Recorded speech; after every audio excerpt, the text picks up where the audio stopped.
एक भूत मेहुल को पकड़ के एक भूतिया बंगले के सामने लेके आता है। बंगला बहुत ही डरावना था और फिर वो भूत बंगले के अंदर जाके गायब हो जाता है। तभी मेहुल के फोन की घंटी बजती है। मेहुल एक सपना देख रहा था। मेहुल तुरंत जाग जाता है और कॉल रिसीव करता है तो उसे पता चलता है कि बजरिया गांव में एक आदमी का मर्डर हो गया है। मेहुल तुरंत अपने कपड़े पहनता है और अपनी कार स्टार्ट करने लगता है, लेकिन मेहुल की कार स्टार्ट नहीं हो रही थी। मेहुल कार को अच्छी तरह से चेक करता है तो चारों ओर खत्म हो गया। रेडार सिक्योरिटी भी लगी हुई है, अगर कोई अंदर आता है तो हमें सिग्नल मिलता है, पर ऐसा कुछ हुआ ही नहीं। मेहुल उस जगह को देखता है जहाँ पर हीरा था। वो गरीब जगह पूरे हरे कलर अपने गैरेज में जाता है तो वहाँ 3 बाइक्स होता है। जरूर बता सकते हैं मैनेजर का हाथ बाइक्स मेहुल रोज चलाता है। मैनेजर पे सोचे जाता है, क्या आप सोच सकते हैं?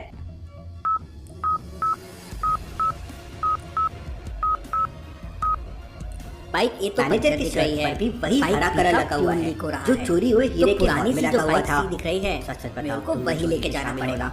मैं भला ऐसा क्यों करूँगा? आप चाहे तो सीसीटीवी फुटेज देख लीजिए।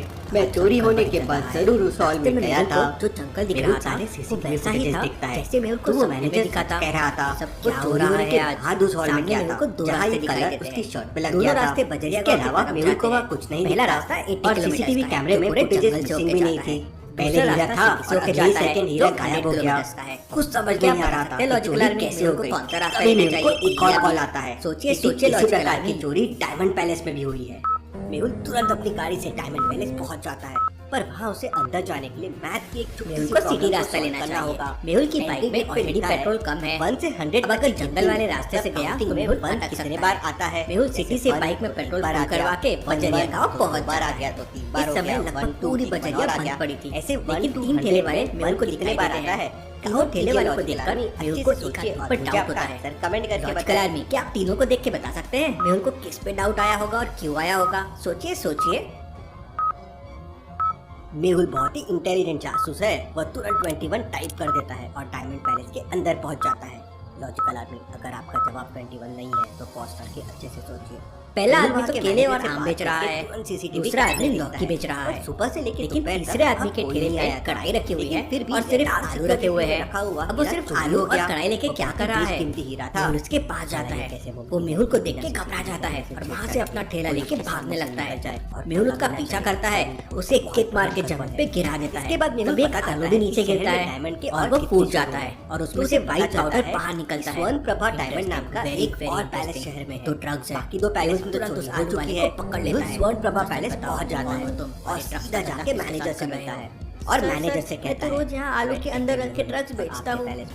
नकुल और राज ने मिलकर पप्पू का मर्डर कर दिया है और उन लोगों ने मुझे आपकी जासूसी करने के लिए कहा है। वो लोग आपको मारना चाहते हैं। मेहुल सुबह से इस चोर के पीछे पड़ा हुआ था, इसका मतलब सुबह से कुछ खाया भी नहीं था। वो तुरंत बिस्किट का पैकेट निकालता है और उसे खाकर बगल वाले डस्टबिन में डाल देता है। थोड़ी देर बाद पैलेस के सारे हीरे चोरी हो जाते हैं। बहुत हैरान हो जाता है। नकुल और राज ने फुटेज चेक करता है, लेकिन फुटेज में कोई हलचल नहीं थी। डेड बॉडी देखे नकुल और राज वहाँ नहीं थे। बहुत नकुल और राज आता है यहाँ से भाग गए। अभी मेहुल की नजर पप्पू की डेड बॉडी को अच्छी तरह से चेक करता है तो उसे समझता है कि नकुल और राज ने पप्पू को गला दबाकर मारा था। मेहुल पप्पू की डेड बॉडी को अपनी बाइक में बांधकर डॉक्टर संजना की लैब की तरफ निकल पड़ता है। रास्ते में कंस्ट्रक्शन का काम चल रहा था, इसलिए रास्ता बंद था। मेहुल जंगल वाला रास्ता ले लेता है, लेकिन जंगल में पहुंचते से जब मेहुल ने बिस्किट खाकर उसका पैकेट डस्टबिन में डाला दिख रहा है, तब डस्टबिन पूरा खाली था। लेकिन अभी डस्टबिन में मेहुल पप्पू की डेड बॉडी लेकर उस घर के अंदर चला जाता है। चॉकलेट खाकर के अंदर डाला है देखकर मतलब यहाँ कोई ना कोई तो जरूर आया था। में क्या पता, सवाल ये था अगर कोई आया क्या डाउट आता है सीसीटीवी फुटेज क्यों नहीं रहा है। ये सब मेहुल की समझ के बाहर जा रहा था। वो तुरंत साइंटिस्ट बुलबुलिया से मिलने के लिए निकल जाता है। साइंटिस्ट ने उस तक पहुंचने के लिए एक बुलबुलिया बना रखी थी। क्या आप बता सकते हैं एबीसी में से कौन सा रास्ता साइंटिस्ट तक जाता है? सोचिए लॉजिकल आदमी, एक पैर आता है और फिर दूसरा, मतलब राइट और फिर लेफ्ट। लेकिन यहाँ सीढ़ियों पर पहले 2 पैरों के निशान लेफ्ट में बने हैं और फिर अगले 2 पैरों के निशान तक जाता है। कुछ इस तरह से। ऐसा कैसे हो सकता है? इसका मतलब मेहुल रास्ता भी लेता है और साइंटिस्ट तक पहुंच जाता है।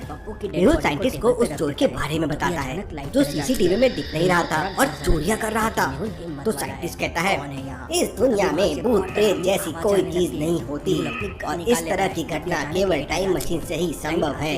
इसका मतलब टाइम मशीन बन चुकी है और ये काम केवल प्रोफेसर डिक कर सकता है। 10 साल पहले हम दोनों ने इस प्रोजेक्ट प्रोजेक्ट पर काम किया था लेकिन सफल नहीं हो पाए थे। मेहुल तुरंत प्रोफेसर डेक के घर पे पहुंच जाता है।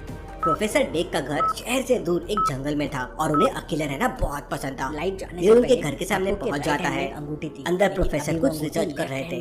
मेहुल उनसे टाइम मशीन के बारे में पूछता है तो प्रोफेसर डेक कहते हैं, हाँ, ये टाइम मशीन मैंने बनाई है और मैं इससे जो चाहूँ जब चाहूँ कर सकता हूँ और शहर के सारे हीरे मैंने ही चुराए हैं। तो मेहुल उनसे पूछता है, आपने हीरो की चोरी कैसे की?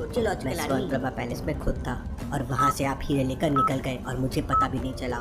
सीसीटीवी कैमरे में भी आपका कोई इमेज नहीं था। ध्यान से देखा कैसे संभव है? तो प्रोफेसर डेक कहते हैं, बच्चे, अगर तू मेरे एक सवाल का जवाब देगा तो मैं तुझे सब बता दूंगा। पूछिए सर। तो प्रोफेसर डेक मेहुल से पूछते हैं, वक्त क्या है, समय क्या है? तो मेहुल तुरंत कहता है, सर, लगातार चलना ही समय का नाम है और कभी ना रुकना ही समय का काम है। प्रोफेसर डेक जोरों से हंसने लगता है और कहता है, मैंने इस डेफिनेशन को बदल दिया है। अब मैं टाइम मशीन की मदद से समय के पीछे जा सकता हूँ। और वो मेहुल को बताते हैं कि उन्होंने किस तरह की चोरी की। टाइम मशीन की मदद से मैं खुद को समय के पहले ले जा सकता हूँ, जिससे आज में तुम मुझे देख नहीं सकते। और फिर वो मेहुल को अपने साथ टाइम मशीन की मदद से स्वर्ण प्रभा पैलेस उसे दिन में ले जाते हैं। मेहुल को जब हीरो की चोरी हुई थी। मेहुल देखता है कि प्रोफेसर डेक बिल्कुल आराम से आते हैं लोकेशन और हीरा उठाकर चले जाते हैं। और उस समय उन्होंने एक चॉकलेट खाई है और उसका पैकेट डस्टबिन में डाल दिया था और उन्हें कोई देख नहीं पाता क्योंकि वो आज में नहीं बल्कि किसी और समय में आए थे। मेहुल सारा खेल समझ जाता है और प्रोफेसर डेक से कहता है, अपना स्कूटर का स्पीड मोड एक्टिवेट कर पाएगी पर आप इसका गलत उपयोग करके सही नहीं कर रहे हैं। तो प्रोफेसर डेक कहते हैं, बच्चे, तुझे अभी पैसे की कीमत नहीं पता है। पैसों से सब कुछ किया जा सकता है और मैं जीनियस हूँ, तुम मुझे हरा भी नहीं पाओगे। और वो वहाँ से टाइम मशीन के वजह से गायब हो जाता है और मेहुल तुरंत वहाँ से अपनी गाड़ी में निकल जाता है। वापस साइड बुलबुले के पास पहुँच जाता है और उनको सारी बात बताता है। 10 साल पहले हम दोनों ने मिलकर एक टाइम मशीन बनाई थी, उससे हम केवल पास में जा सकते थे, लेकिन अगर हमने पास में कुछ छेड़छाड़ की तो वही प्रेजेंट बन जाएगा। इसलिए हमने उस टाइम मशीन को यूज नहीं किया था। और फिर साइंटिस्ट मेहुल को उस टाइम मशीन के पास लेके जाते हैं। घर के अंदर है। Very interesting. हम इस मशीन की सहायता से पास में जाऊंगा। प्रोफेसर डेक को पकड़ने का कोई तरीका ढूंढूंगा जिससे वही प्रेजेंट बन जाएगा और फ्यूचर में प्रोफेसर डेक इसकी गिरफ्त में होगा। मेहुल उस टाइम मशीन से पास में जाता है और उसी स्वर्ण प्रभा पैलेस में जाता है जहाँ हीरो की चोरी प्रोफेसर डेक ने की थी। वहाँ चॉकलेट खाते हुए प्रोफेसर डेक आते हैं और चॉकलेट का पैकेट डस्टबिन में डालकर हीरा उठाने लगते हैं। उन्हें लगता है कि वह इस समय पास में है और उन्हें कोई देख नहीं रहा है, पर मेहुल पूरी तैयारी के साथ आया था। वो उन्हें वहीं पकड़ लेता है, पर प्रोफेसर डेक टाइम मशीन की मदद से तुरंत अपने फ्यूचर में चले जाते हैं जहाँ वो मेहुल से छूटकर भाग जाते हैं और मेहुल उन्हें पकड़ नहीं पाता। मेहुल तुरंत प्रोफेसर डेक को पकड़ने के लिए डायमंड पैलेस यानी कि दूसरे पास में जाता है और प्रोफेसर डेक के आने का इंतजार करता है, पर प्रोफेसर डेक नहीं आते। वह उस दिन के एक दिन बाद यानी फ्यूचर में आते हैं और चोरी करके चले जाते हैं और मेहुल कुछ नहीं कर पाता। अब मेहुल के पास प्रोफेसर डेक को पकड़ने का एक आखिरी रास्ता बचा जाती है, शहर का ऑडिटोरियम। और शहर के ऑडिटोरियम में 2 दिन पहले ही पहुंच जाता है और हर जगह छुपे हुए कांटे डाल देता है। 2 दिन बाद प्रोफेसर डेक वहाँ आते हैं और मेहुल कांटों को एक्टिवेट कर देता है। प्रोफेसर का पैर जल्दी से पड़ते हैं नए चैनल और पूरे पैरों में गड्ढे हो जाते हैं। वो कांटों में फंस जाते हैं, दर्द से चिल्लाने लगते हैं, खून निकलने लगता है। उठने में मेहुल उन्हें पकड़ लेता है और उनकी टाइम मशीन डिस्ट्रॉय कर देता है और पूरा प्रेजेंट चेंज हो जाता है और प्रोफेसर डेक पकड़ा जाता है। Thank you.